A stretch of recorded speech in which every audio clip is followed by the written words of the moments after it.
የሚበላ ነገር እኮ ሂሳብ አይሰራም። ምክንያቱም አላህ አንድም ጥሩ ነገር ስንበላ ስንለብስ አላህ ይደሰታል ነው ያሉት ነብዩ አለይሂ ሰላቱ ወሰለም። ለምን እንደው የሚደሰተው አላህ በባሪያዎቹ ላይ ያደረገውን ጸጋ ሲያይ ስለሚደሰት። አንተ ትልቅ ገንዘብ አላህ አዝንቦብህ በወንድሞች ላይ ስትበትን አላህ ይደሰታል ባንተ ገንዘብ ወንድሞችም ስለተደሰቱ። ስለዚህ ከኛ የሚጠበቀው አላህ በሰጠን ነገርም በተን ነብዩ ሰለላሁ ዐለይሂ ወሰለም አንድ ቀን እንኳን አስር አሰግደው እኮ ከመስጊድ እንዳሰናበቱ እየሮጡ ወጡ። ሁሉም ሰሃባ ደነገጠ። ምን ደረሰባቸው? ምን ሆኑብን ብለው ሁሉም ደነገጡ ወጡ። እንዳሉ ታውቃላችሁ። ሰላት ላይ ቆሜ ለሰደቃ የተቀመጠ ገንዘብ ነበረ።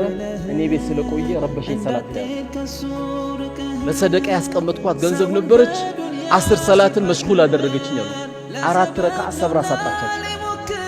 ወዲያው ሮጦ ቤታቸው ያቺ የሰደቃ ገንዘብ አምጥተው ቶሎ የሚገባው ሰው ቶሎ በተን አለው። ለምን? ነገ ያንተ አይደለም፣ አሁን ያለበት ነው ያንተ።